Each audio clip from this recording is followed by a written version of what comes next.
Cool guys. Yeah, we'll get started.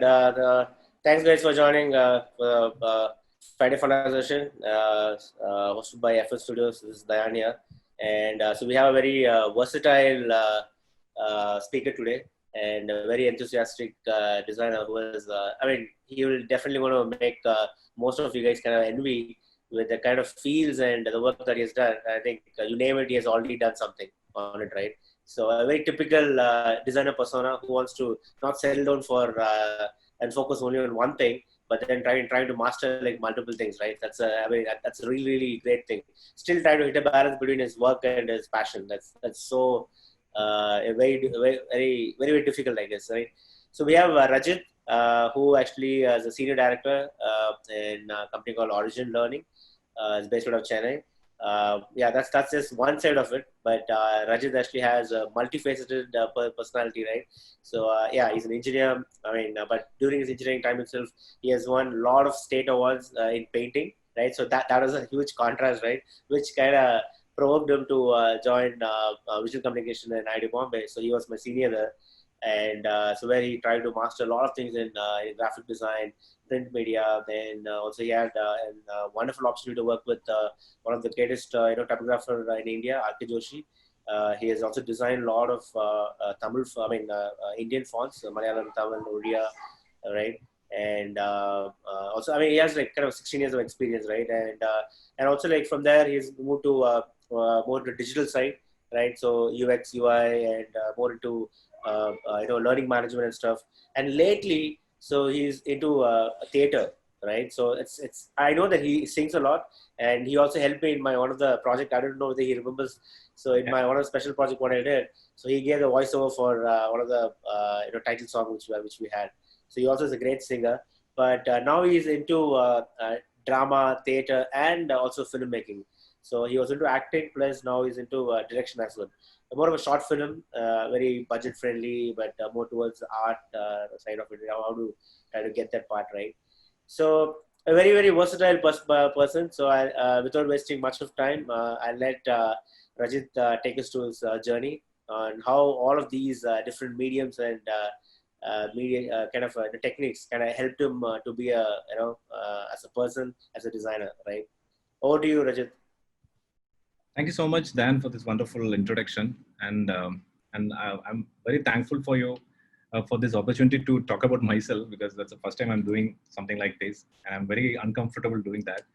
But yeah, once in a while we can do that. That's fine. And thank you all for joining. Thanks for your time. And anytime if you have any questions or anything want to discuss, you can stop me at any time. Happy to do that. So before starting I have a presentation ready for me, but before that, I would like to put a context. So when I talked to Diane for this session, when he called me to discuss about this session, then we were discussing what to talk about.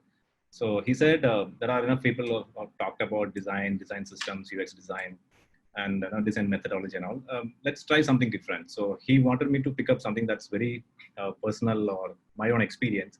So for that same reason, whatever I'm going to tell, there'll be too many I, me, myself, because that's the only way I can put it that way. So, and everything comes from my experience, and I hold it very close to my heart, all the experience that I've gathered so far. And maybe I haven't done really something really big, but everybody has a story. So I believe in that way. And here it's called Art, Act, Stories, and Happiness. And I would like to emphasize the last word called happiness, because there was a lot of conflict that was happening right from my childhood when I was doing my education, then and when I pursued my career and all. What is happiness? I mean, what makes me happy? So I used to check with people how they become happy. What do they call happiness? So they have very sensible and very practical point of view about happiness. It's like reaching a place where there's a calmness and peace of mind, some kind of achievement, success, and so everything has a stability factor in that. So that's where happiness lies in. But somehow that didn't connect with me. I don't know why. For me, happiness is like sometimes there is no peace of mind, but there can be turbulence, there can be restlessness.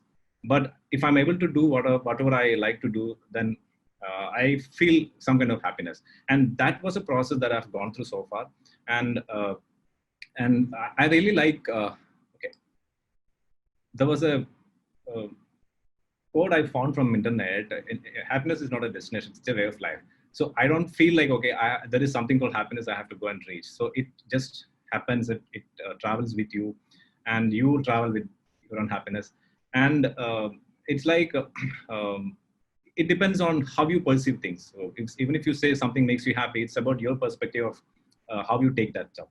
And when you talk about success and everything in life, so I really like another quote from Steve Jobs: "Success is being happy in whatever you're doing." And I'm adding to that, saying it's being happy in whatever you're doing at any point of time. So if I'm happy with what I'm doing today, and if I'm happy I'm doing tomorrow, maybe 5 years later, 10 years later, and for me, that gives me a feeling of success. Okay, so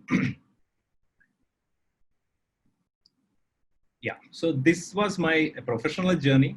I started my career as a visual designer, and today I hold a position of a senior director UX and visual design. And the journey was very smooth and very promising for me. It was there was a lot of hardship, there was a lot of experience and struggle that I gone through to reach this position. But when I look back, it's like when I was an individual designer, like a visual designer, and I was responsible only for my own work. So, okay, whatever I feel, whatever I think, whatever I produce. But when I moved to a different role, like a manager or a director role, then you are responsible for too many things. You are responsible for your team's growth, their output, the quality of your team's work, and having the right talent in your team, having the right business sense, aligning with your business objectives, and aligning with the organizational goals. So all these things are happening. So in that growth, there is a conflict of the creator in you and a manager or director in you will have. So I'm a person who really like to do hands-on work and create my own things at any point of whenever I get a chance. And as you move to a different ladder, then the creativity side comes down. Maybe you will be working with proposals on Excel sheet, or maybe calls, or maybe some kind of meetings and all. So at a point of time, I realized, okay, there is something lacking. So that's one area or one point of time that I realized, okay, there's no point in complaining about all those things. There are many things that I couldn't do when I was a visual designer, as I was working as an individual designer, and I was aspiring to be a senior role or something. But when I look back, then I missed something. So why don't I create my own balance? So that's the thought process I had in my mind, and whatever I left behind when I picked up a job or a technical education, whatever, then I started taking it up again. So that's how it happened, and it all started with a world of confusion, because initially then nobody is there to guide you which path to take, and I was pretty good at studies, so obviously there'll be a natural tendency to get into engineering, medicine, and all those things. And I'm a person who wrote on both engineering and medicine entrance exam. I didn't get medicine, and I'm really happy about that. But it was like just a flow. You flow with the crowd, and the confusion happened when I started my engineering and looking at whatever is around me, the kind of subjects I was learning. Am I really looking forward to become an engineer or not? So this was conflicting. So there was lack of creative side, and there was lack of opportunity to do something that creative. That was affecting me a lot. So in those times, it was like your days are filled with problems and solutions. Everybody talks about some formula, some problems, and we have to create diagram. But this experience, the entire flow of problems and solutions and formulas, everything helped me to gain some sense of analytical thinking practice. Because there I studied how to construct, deconstruct, and gather input and assimilate, dissimulate, and approach a problem. And that really helped me when I moved to a design profession and looking at things in a different perspective and apply some of that problem solving methodology. And it's basically an attitude. And there comes the confusion still happens. So till the last slide, the confusion is there in this presentation, because I can't just get away from that. In some way, it really worked for me, because that's something that made me to try out something different. When I am not clear about something, then I want to try that. And I don't want to be like clear about or completely understand things. I just want the confusion part stays with me, so that I'll somehow struggle to find something different, try out something different. So in engineering, I had this confusion and conflict between the engineering part and the art. So you can actually see it in the slide. There's a complete contrast, like black and white machines and drawings and cross sections, labels and all. So I try to compensate that with my own feelings, where I added a lot of colors to my paintings. I I try to portray people, it's a nature, and made it more expressive, colorful, and very engaging. So that's one way of beating that kind of an experience.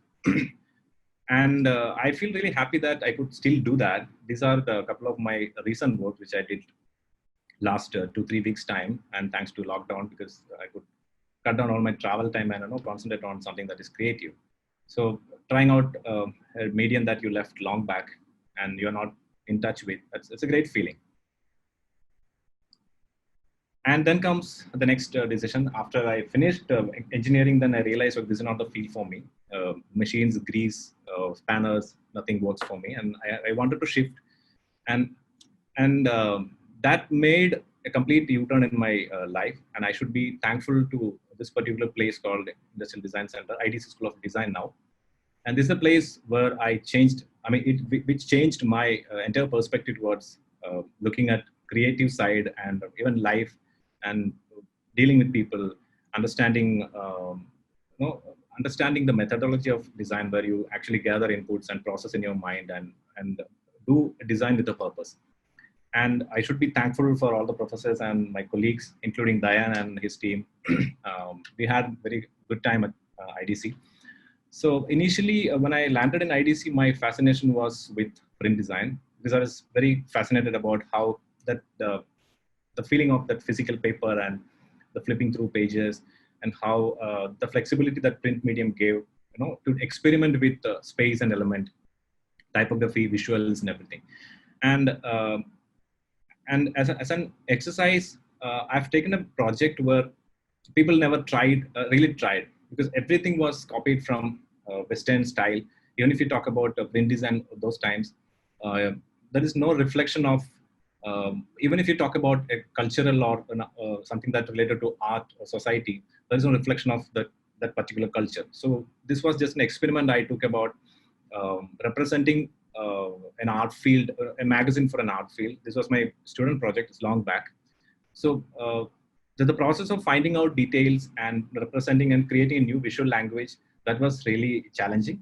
And this created a base for understanding the basic process, including the conceptualization, laying out things, designing the pages, and finally you get it for printing, how the printing system works, machinery works, and how the final output comes to your hand, everything that works. So I took a jump from there, and whenever I watching all these animation films that professors were showing me, I shifted my focus to animation. So I thought, okay, I'm going to become an animator in my life. I may be a lot of aspirations. I'm going to join Disney or Pixar at that time.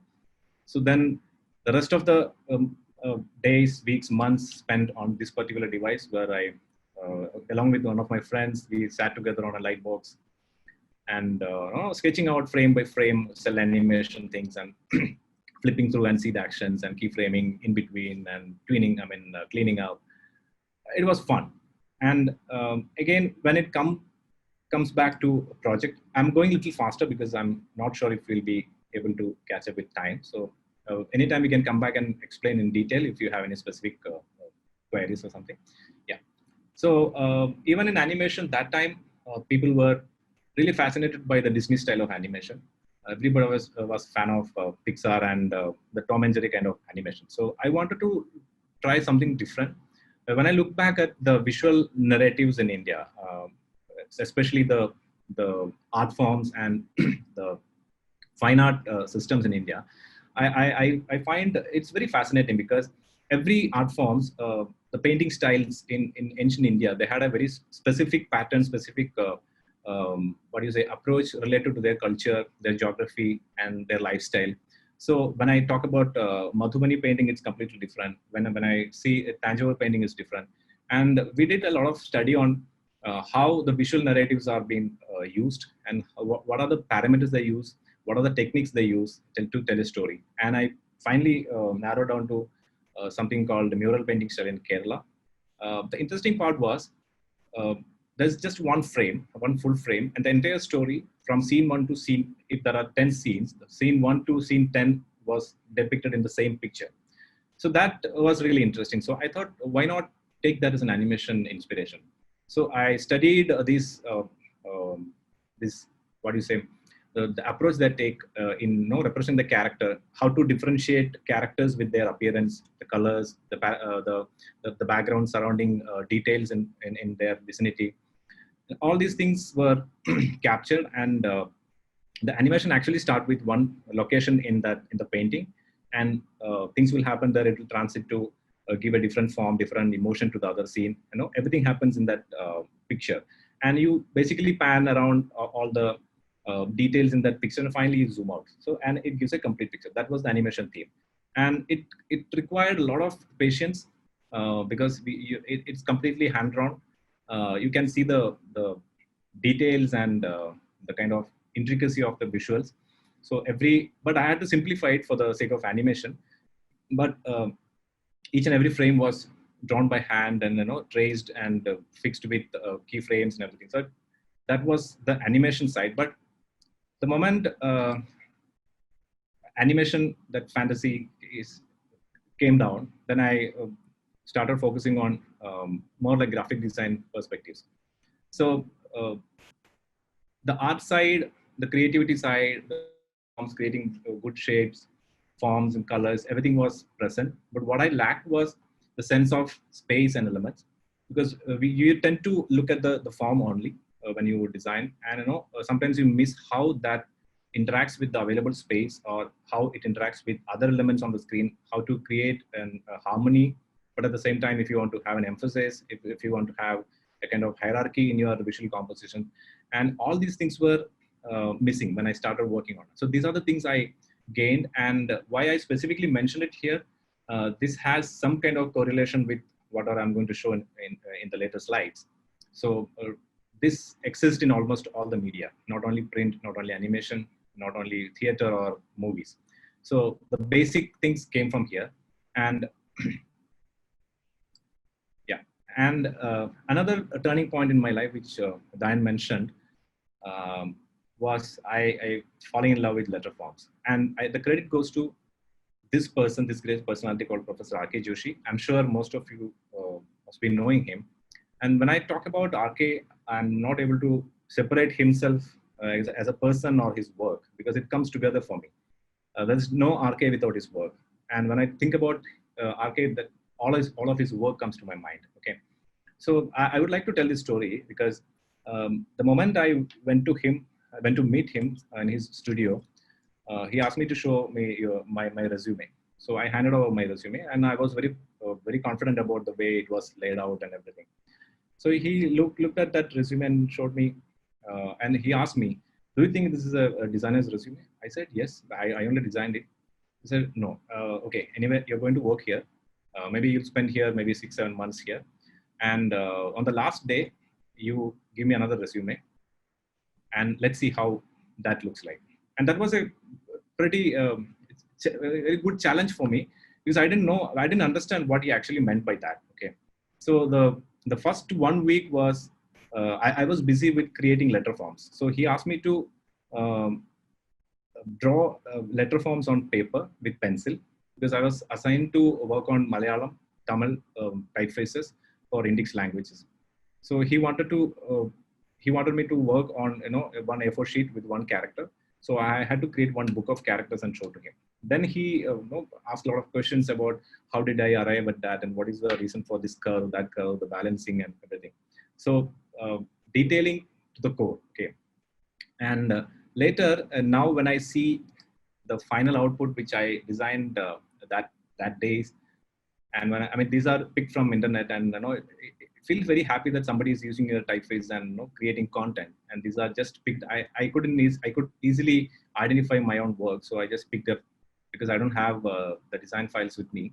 So it feels really good, and I'll show you a couple of other screens where the typefaces are composed and given as a proper paragraph and all.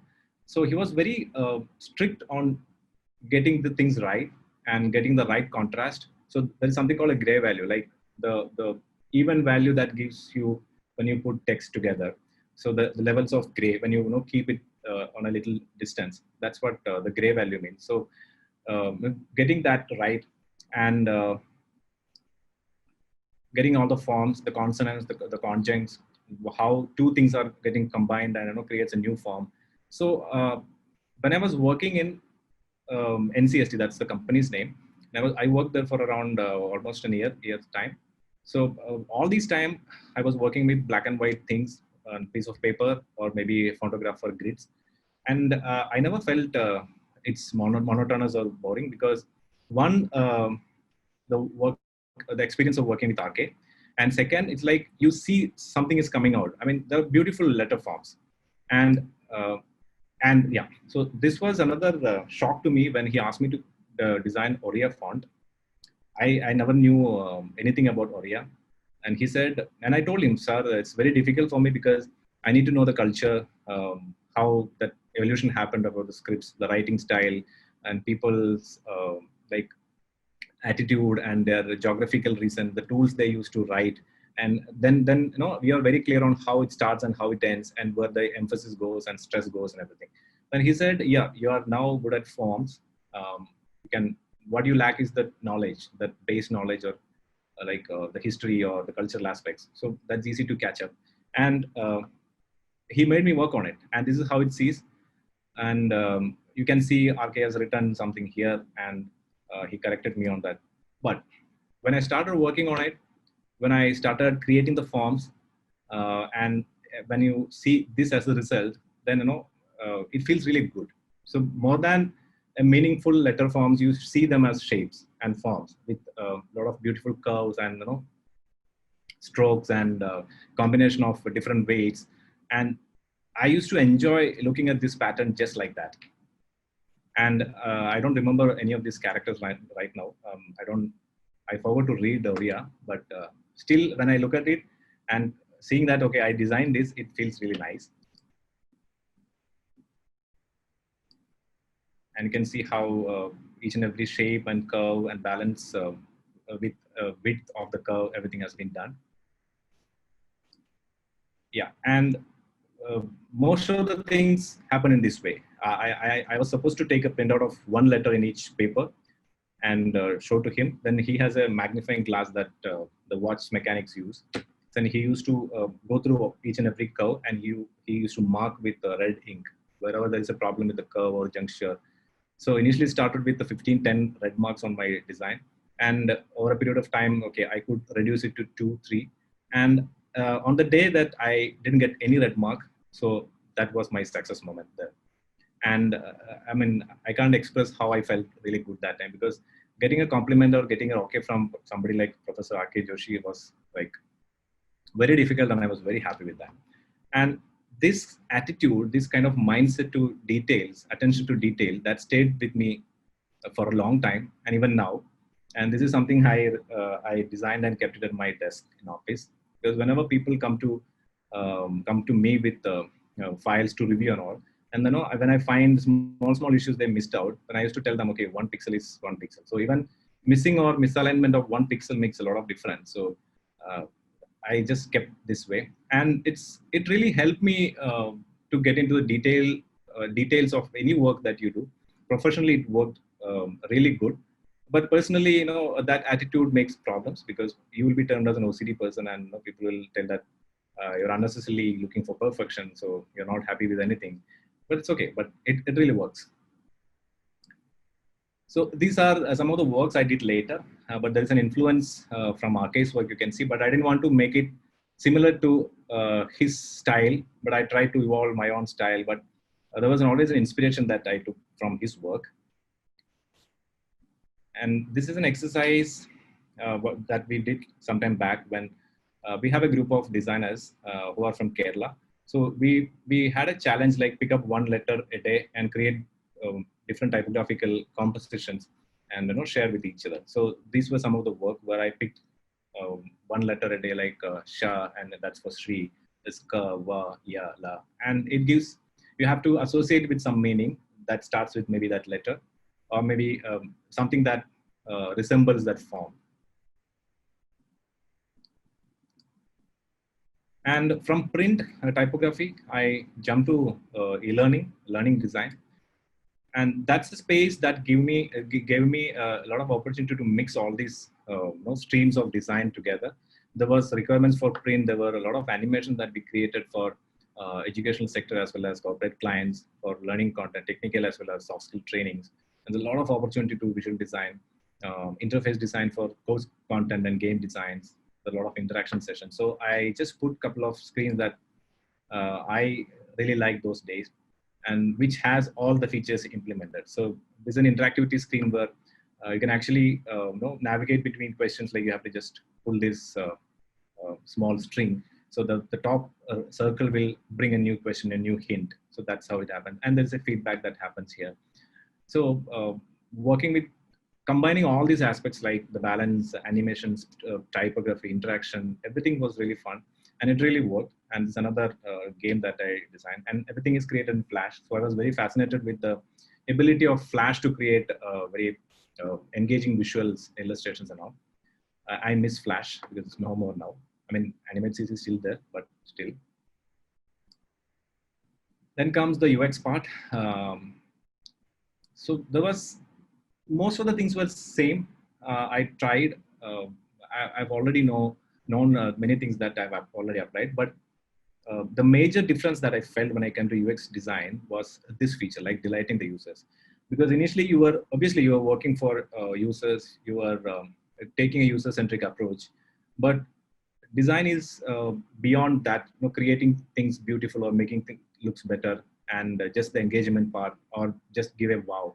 So it's about solving a problem for somebody. It may not be very colorful, but may not be very engaging. It doesn't need a lot of animations. It doesn't need a lot of fancy stuff. But if you are able to understand what the problem is, and if you're going to solve for them, that's how the user is getting delighted. So when I started working on user experience design projects, the right side was pretty familiar and very comfortable with me. Like, yeah, you always do analysis.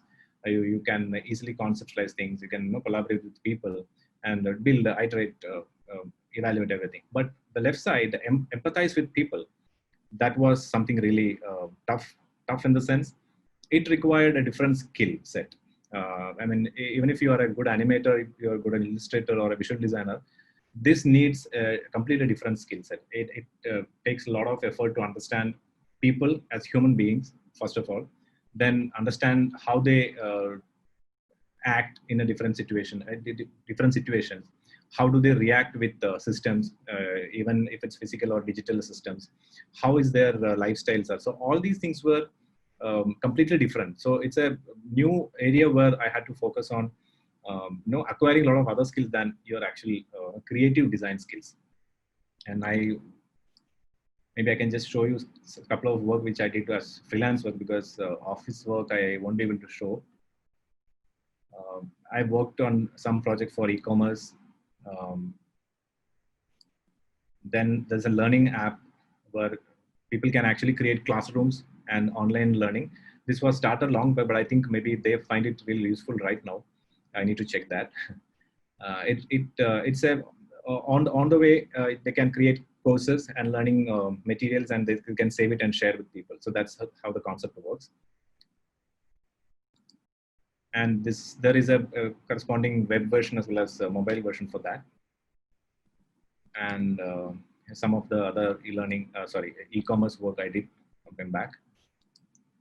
And this is from my current company, Origin Learning. This is a learning experience platform. It's an in-house product, so I thought I'll just show it here. What it does is it has a multi-tier approach for different types of users. So you can be an administrator to create content and sell your content, or keep it for subscription. And you can be an instructor where you can actually create your own content and take people and take a class. And you can be direct user who can actually buy the content and learn. So there are multiple user roles within this platform. And it has an option to create classrooms, both structuring like conducting a physical classroom, like you can schedule it. And there is an option to include your virtual classrooms. And we are trying to sell it to different types of users, corporates, institutes, and individual tutors, because right now there is a lot of demand in that. And yeah, this is a corresponding mobile version of the same. And okay, design, I'm just keeping it apart. Now, completely different stream of stage and stories, where I went into the theater side. So in fact, I was involved in theater from the college and school time, but I took it very seriously after I was done with a lot of design activities. So these are a couple of screenshots from the plays we did. And what I realized is the visual language, or how you tell a story through visuals and performance, is completely different from whatever else I have been experiencing. For example, you have the concept of balance, proportion, hierarchy, and all space and element in graphic design and animation and all, where you actually compose it. But in theater, it's like it's a runtime activity. So it all depends on how the performer is going to apply his presence of mind on the stage, and your emphasis may be like achieved in a different way. It may be by just adjusting the brightness of the light, maybe just shifting your focus light to somewhere else, or changing the color of the light, or maybe just have a dark screen and you play different instruments to create a mood. So this was a completely different experience, and I try to adapt these kind of storytelling pattern to some of my animation works, in fact. So how they visualize scene, and how the characters are introduced, and how music and light, everything plays a major role in design. So working with theater groups, we have a great team back home. And if you look at the first picture on the top, there is a tree on the right side, okay? So that's a made up cardboard tree. So you can see that it's not the real tree kind of figure. We could easily plant one tree, miniature, or maybe cut one small tree and keep it there. But the idea was to make it representative, that actually goes with the entire theme, the entire the mood of the play. Maybe it can represent an emotion, or it can represent an era or a time. And those are the things, the visual techniques that commonly used in theater performance. And if you look at the bottom two pictures, it's not actually a football field. It's a drama. So the story was based on a footballer's life, and his experience in his flashback, and how the life happens for him. And there was a lot of conflicts happening in the story. So what we did, we created the entire drama played on this field, and in the left side there is a football match happening, and the right side the entire scene has been changed to a different plot. I mean, people will come and change the scene, and it's used for a church festival procession happening on the scene. So everything happens in the same space, just the lights and the tone and mood and the furniture, or whatever other element that's been added to the stage, that creates the scene and change the scene. So these were like very insightful experience that you can anywhere apply in your visual storytelling, or if you're going to make a movie, and any such and you won't be satisfied with just doing only one thing. So the theater gives you a lot of experience to work on many things. So I was fascinated about makeup as an art. So I was doing the makeup for them. And yeah, the print designer in you won't be okay when you see a very shabby brochure, or something that is there, because you have seen the picture of it's snapshot from the play. It's so vibrant, so rich in color, and so dense. So how can the brochure or the leaflet be very plain and pale and goes out? So this is like, okay, so I said maybe I'll redesign it, and we tried this way.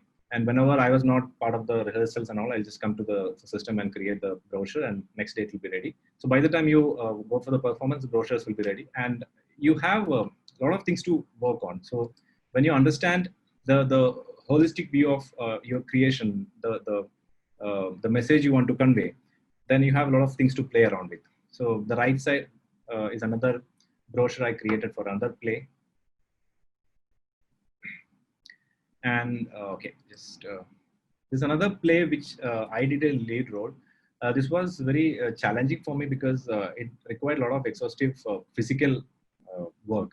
So I was playing a part of a contemporary dancer. So I had to get trained in contemporary dance, then work with a lot of dancers in the group. So the entire play was uh, a visual treat. So we had different techniques and different lighting patterns for different time zones in that movie, and to create a mood.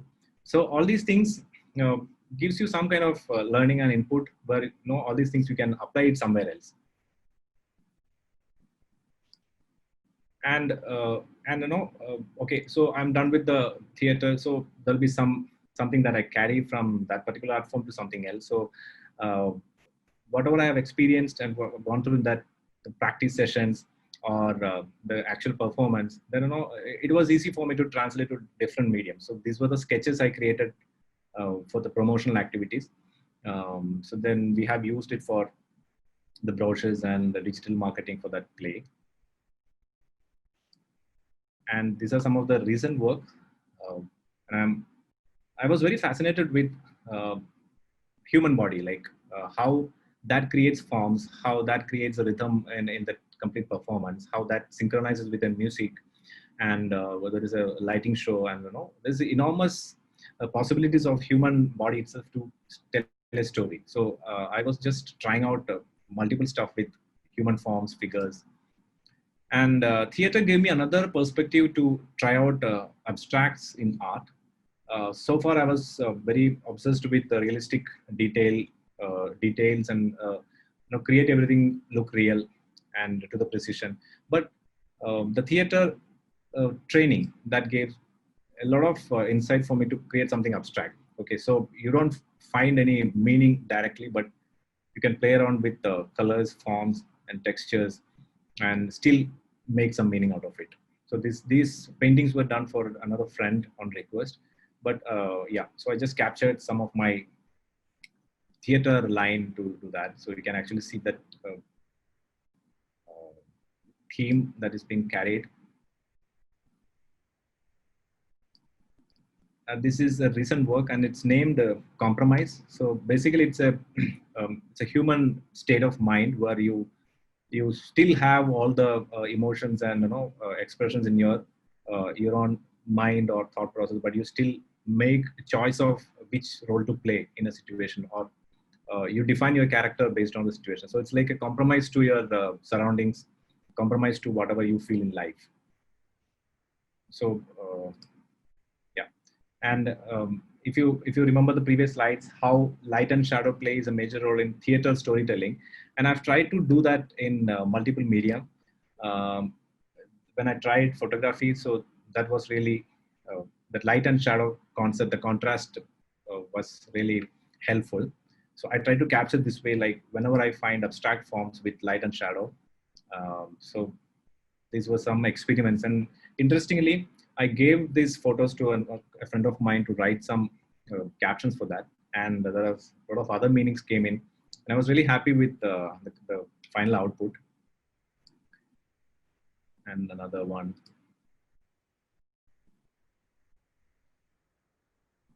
I tried with people's face. This is my own daughter, and it's not staged. Okay, so whenever there is a place in my room where there's lighting comes this way, so whenever she comes to that place, I'll just capture one photo and keep it. And the most important part of my journey was the happiness with people. I mean, working with people in multiple dimensions. Okay, so when I let me start with the sketches I made of people's face. So I was a very silent and introvert in my initial days. So the best thing I used to do was observe people and observe how they are expressing themselves, how they talk, how they use their body language, how they react to things, how they laugh, get angry, converse with others. So I used to capture these moments, capture their features, and sometime whenever I get time, I used to translate them into sketches just to represent. Sometimes I exaggerate to make it as a caricature. And I tried different medium with people's faces. So from acrylic paint to like digital painting in Wacom, Photoshop. And one of the interesting things is this. I made this portrait of Mr. Kamal Hassan and I handed out to him. And I should mention his name specifically because this is one person that who inspired me a lot, especially in that in the aspect of handling multiple things at a time. So very talented and multifaceted personality, and yeah. And faces again came in my pictures. Some of them are candid shots when I capture people's emotions, and some are staged. And the major part of the people interaction happen in the theater exercises, because in theater what happens is you don't see your final output at any point of time. Okay, so either you'll be on the stage when you perform, or maybe you're at the backstage preparing for that next show, next scene, or whatever you are going to do. So but you'll get responses from the audience. You may get it later, or on the same time when you're on the stage. But what was really special for me was the experience that happened before the show, like the 2 weeks or 3 weeks that experience working with people. Because I take time off from my work, maybe I fly down, and the moment I'm into the team, then it's like there is no hierarchy, there is no levels of people. Even if you're doing the lead role in the movie, you're supposed to do everything in that team. Okay, so if you're coming in the morning, then you're supposed to clean the space. If you are not doing your role, or you are not rehearsing your portion, then you are supposed to go and get water or arrange for foods. And at the end of the day, you're supposed to clean the space again. So it was like ready to do everything kind of a mode, and you're actually working with real people. No designation, no levels, nothing. So everybody is creative people, everybody is ready to do everything. And this experience helped me a lot to connect with people, and it was very easy for me to do the same activities in my team, in my office team also, because the moment you when you okay, you consider all the other parameters like, okay, junior, senior, or hierarchy, or manager, and it doesn't really work for me. And if you look at the right photo, the person, Sri Shashidharan Shashi sir, he's one person whom I find, I mean, I used to look at him with huge respect and wonder, because he knows how to get the right amount of right performance or right output from anyone. Okay, so the way he work with people, giving feedback to them, and take out the best from them, that was really fascinating. So I used to follow all these things. I copy them, I capture things from them, because even if you're working with your design team, when you give feedback, there are multiple ways of doing it. There are people who know things, but they don't do it right. So that feedback has to be different. When people don't know how to do it, but but you have to give a feedback to do that. So you have to educate them, check their current capability level, then get the best out of them. So all these types of giving feedback and working with people, the synergy, everything I captured and I learned from this experience, and it really worked for me. And in office also, like I go with people very easily, and I would like to have coffee time with them, especially with my team, and most of the time than my peers or my upper levels. And because that's a time when we open up with people and talk about their life, how do they do, what is their mindset, and how eager they are to learn new things. So everything works that way. Yeah, and yeah, coming to movies. I looked at movie making, not just making movie, but I tried to look at it as a designing the movie point of view, because it involved a lot of things like whatever I've listed on the right side. Basically, you should have a story to tell and a vision of the storytelling, and what is the message and how the message has to be conveyed, and all your creative stuff happens in that process. And you have to understand what are the technical possibilities available, what are the technology features that you can implement in your storytelling part.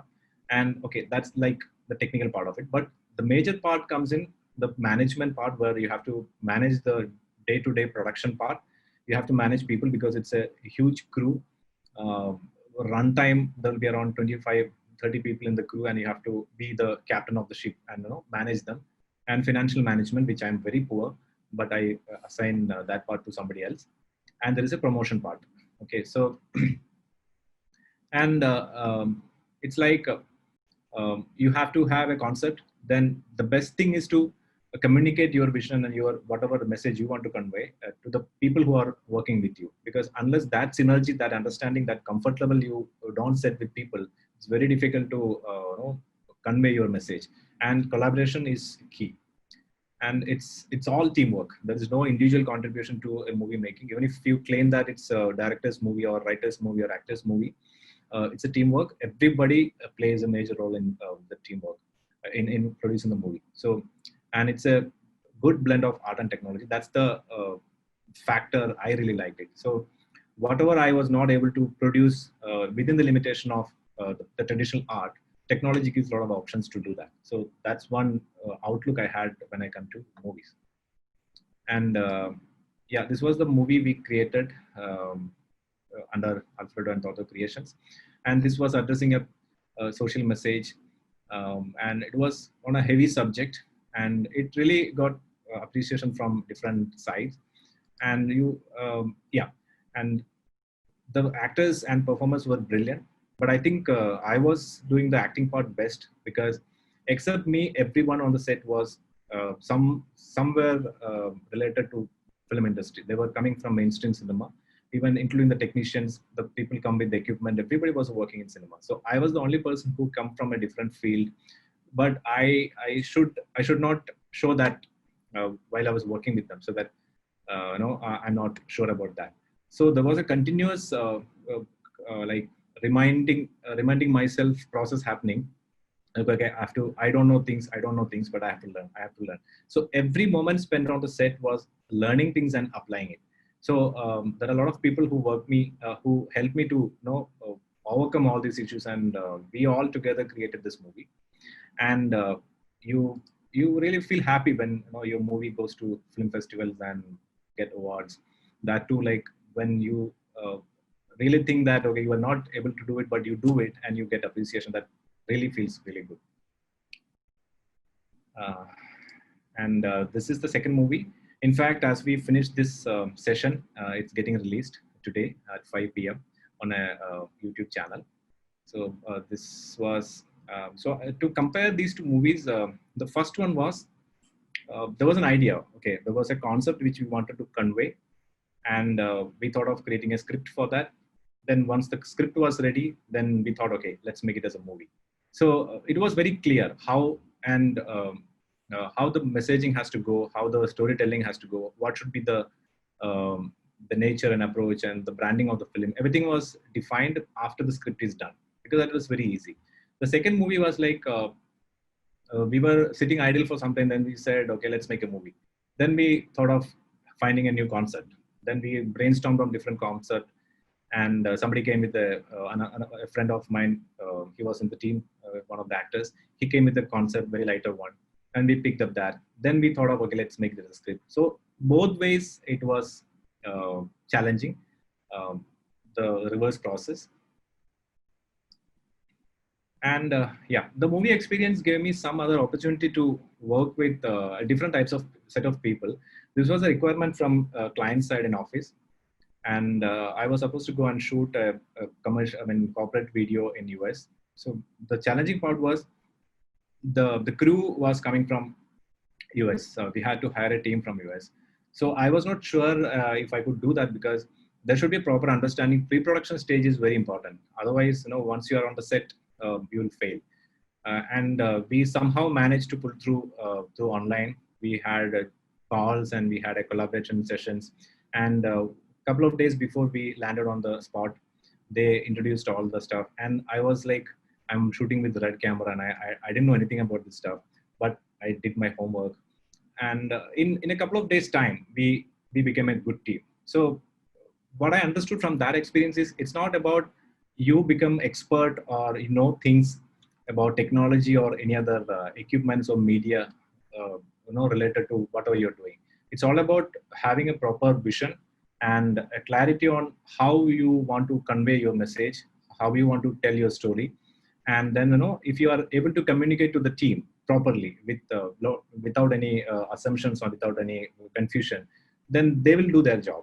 So, and that was a brilliant experience. And by the end of 2 weeks, when we were working on 2 scripts, and it became a team. So the teamwork really worked, and the output was amazing, and the client was completely happy with that. And how future looks like to me, right now, we are working on a lot of new media things like virtual reality based and AR voice related 360 video. So all these things are being getting ready. And I could see that all my the experience, that whatever I explained so far plays a major role in defining all these experiences. Like even if it's virtual reality, how you create a space and you make people to experience it, and with virtual with no screen based UI, and use voice and visuals, any other possible clues for their interaction. So all these things are very challenging, and all the learnings and inspiration plays a major role. And I think, yeah, we are on time, so I'll just move to the. Yeah, for me, it was always a give and take in the sense of from one media to another media and back, or maybe one process to another process and back, maybe from a person to person, and working with a set of people, and take that from and give to some other people. So it's like always a give and take experience for me. And for me, playing these two characters is very exciting.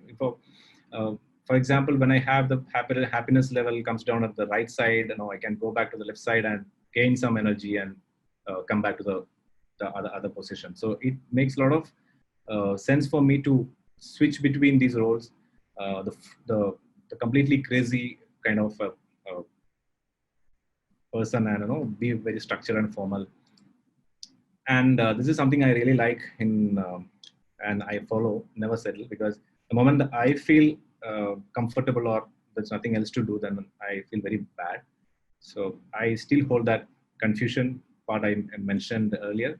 That confusion, if it works really good for me, I want to retain that confusion, and that's how it goes. And yeah, thank you so much. I know that I went a little faster, but I had to finish it on time. So over to you, Diane. Oh wow! I mean, totally. You kind of envy most of the folks here. I mean, kind of journey that you have gone through. I think you might have to take another session where you talk about time management, right? So people who say that hey, actually I don't have time. I have a lot of passion, but you know what? A lot of work I have. I think it's like it. I think it actually deserves another round of session where you can talk about. So how do you try to hit a balance? I mean, how do you try to manage time? And it's like. Okay, that's a very interesting question, because I used to ask the same question to other people who were doing, the people who inspired me. And I realized, okay, if you want to do it really, then you'll find time. It's like it happens. And over a period of time, it becomes your habit. So, and sometimes what happens is when you don't have anything to do, or when you're seeing, okay, last half an hour or 1 hour, I'm just relaxing, then you feel restless. So that's how it happens to me. So, and it needs a lot of compromise. So you can't just insist on having 8 hours sleep every day. It never happens for me. It happens with me. And you can't insist that every weekend I have to go out and have fun and party and shopping and all. It never happens with me, because most of the weekends I'll be working. In fact, weekends are the busiest days for me, because there'll be backlogs on my personal side to work on stuff, and the late nights. So, and you end up with a compressed disc spine. Everything happens. So, not compromise. Oh my God. Yeah. Yep. Yeah. So yeah, folks. Please, who have any questions, please do punch in there on the Q&A session, or even on chat section. We can just pick it up. So yeah, I have a bunch, definitely. So I mean, my first question is, I think it's a little. I think I know that the most answer what you're going to say, but still, I'm going to ask this for the audience. So what do you think in terms of the designers, right? I mean, you still feel designers, they need to be kind of generic, or you need to have more of a specialized designers, right? So there is still that war going on, right? So what is your take on that? Okay, personally, I would like to be generalist, because having knowledge or grip in only one area will not make you feel a competent designer for future terms.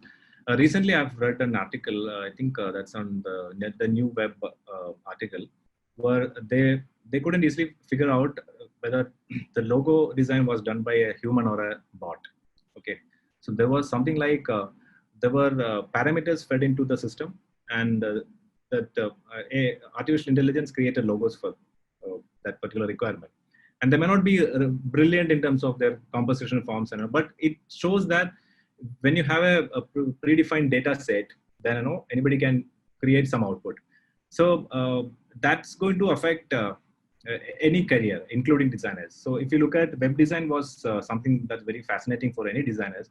But I don't think how many of us really go for a web designer to design a website, because a lot of templates or themes are available. WordPress and Bootstrap, everything is available, so you can do it. So I would suggest to have a overview about design as a problem solving, and make it look fascinating for people. So wherever you want to pick a new skill in any moment of time, you have to be ready for that. So you can't say that, okay, I am good at graphics only, but I can't do. Obviously, there are some skill limitations we'll have. For example, illustration is not that comes to everybody easily.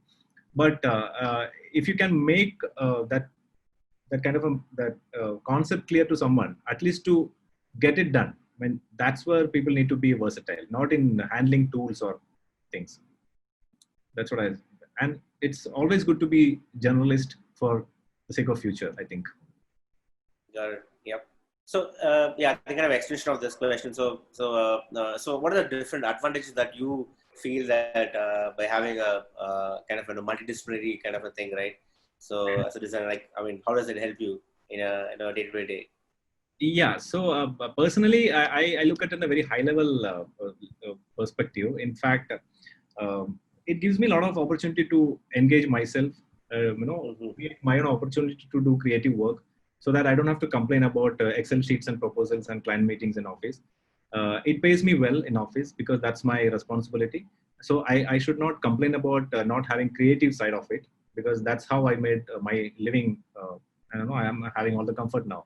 But at the same time, if I want to do something, I have to do it. So, and as I explained in all these presentations, all the experience that you get through your different exposure to media and streams, that knowingly or unknowingly you will be using in your work. That's how I realized. So when I talk about movies, whatever I figured out or explored in theater, or I learned from people in theater, I try to implement. So how to make a scene more dramatic, or even if I am taking a photo. So how to make it more dramatic, or how can I make an impact in the visual composition. So everything is interrelated for me.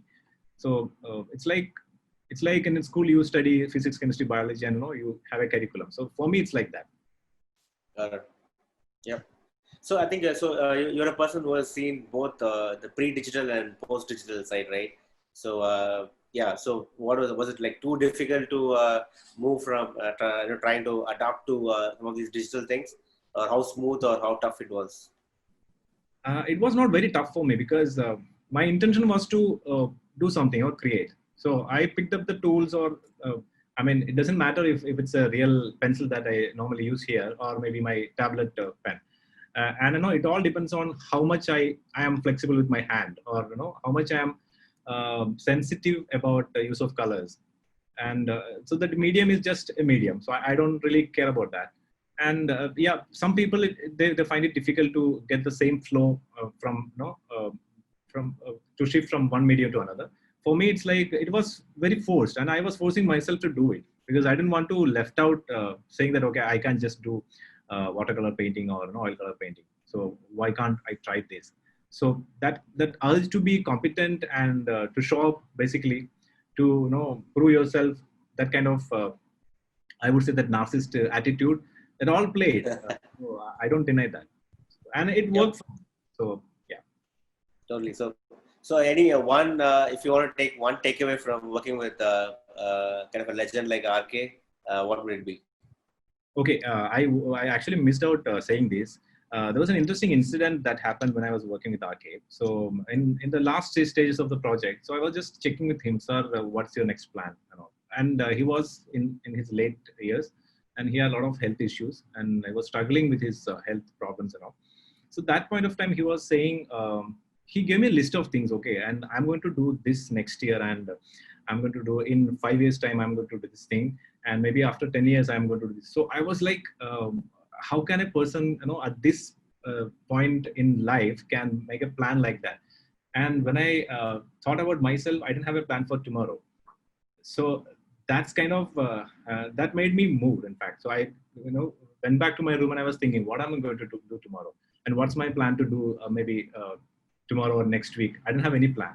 Then I sat down and started at least explore and find out what are the things I can do. I don't know what are the things I should do. I mean, to do justice to myself or my capability, and to create a plan. And that plan is full of confusions, I agree, but at least there is a list of things I can pick and do it. And that's what I learned from him, to have kind of ambition, or what do you, I don't know how to put that, and the seriousness and discipline in work, and the discipline, attention to detail, patience, everything that I learned from him, and I owe him for that. So absolutely. Yeah. Yep. I'm so I think sorry, no, carry on. Yeah. So yeah, I think from art, graphic design, typography, interaction design, yeah, it makes all sense, right? I mean, it's not surprise, but theater, right? I mean, like how did it even like come to your mind? I know that you've done a lot of stage performances during our IDC times. I know you're a pretty good dancer and stuff. You sing, but yeah, totally into theater. That was a pretty shock, and now you're into filmmaking as well, right? So yeah, what is the inspiration into that? Okay, so I have this problem. If I see somebody is doing something really good, I want to do that. Okay, so I'll tell you another example. So at many point of time, I used to envy about people like you. Like Diane has made his own design studio. Maybe Tanai has built his own company, and so it's like that. Everything started in that way. When I was in college, there was some of my friends, they used to do in theater, and they get a lot of appreciation, and they were like stars in college. So I also want to do it, and I joined them just to be in that league. So that's how it started. And the moment you get into anything, then you realize, okay, there is something for you to do, something to perform from your side, or to take away and go. So that's how it starts. And in many places I failed. For example, sports, I'm really bad in sports. I tried, and I realized, okay, if I'm into this, I'll be the last person. So no. And I want to be somewhere in the first 10. And if it's not happening, then I'll go back. That's the thing. So theater, somehow it worked, and I forced myself to come out of my comfort zone. And I never want to be that silent and introvert guy anymore. So it gave me a lot of possibility to explore myself, express myself in front of people, took away the stage fright and everything. Totally. Yep. Just a couple of questions on this filmmaking, so that I thought it'll be helpful for a lot of folks who are there. So let's say somebody who's actually interested in making a very kind of a short film. So what would be a kind of a minimum budget, and what kind of equipments do they need? Okay, so the budget part, it all depends on your subject. Okay, so if I talk about my experience for the last 2 films, the first one was around 25 minutes long, and it required different locations, because that's another point, and it required different a large set of people to work as characters and technicians, and so all these things will be added. And if you're talking about even if a 24 minutes movie that happens in the room, in a single act move, then the budget comes down. So it all depends on how you plan the subject, and what are the things that you are going to use. So in my first film, it was like it happened in multiple locations. So your transportation cost adds up, and if you have a lot of people in the crew, then their food, accommodation, all these things will get added up. And if you are planning multi-camera shots, or maybe a drone and all this, so everything get added up. But technology has advanced in such a way that you can still achieve that kind of quality with lesser equipment. That's what we are trying to explore right now. And instead of having the cranes and all the big infrastructure, how can we still get the same output, but with maybe reasonable amount of money spending. And what was the next question? It's like, any special equipments or I mean, what is the basic thing that they can just get started? yeah, Kind of a bare minimum. if you have a set of LED lights and if you have a good digital camera, SLR camera, you can still make a good movie. That's what we did with the movie which is going to release. I think it would have released by now. It was at 5 o'clock. Oh, Okay. wow. Yeah. So that it's like, but the problem is you have to be completely aware of that. You can't demand something much higher than what it can provide. And that's what happened with me also. I was demanding too much, and the crew had a problem to achieve that. So we tried a lot of gimmicks to do that, and proper planning. Like you have to have a proper pre-production phase, list down things, and plan your schedule so that your movements are limited. Now, if you have a shoot in one location, then it's better to have a similar location captured in one time. So all these things are like the proper planning is the key. And awesome. It's better to have a rehearsal or a workshop with the performer so that you can cut down your rehearsals or retake time on the set, because that takes up a lot of time. So and getting the team. Yeah, cool. So I think we are almost 10 past 5. So any closing notes or advice for aspiring designers or Frankly speaking, I don't like advices, so I don't want to give advices and all. But I can suggest something like, there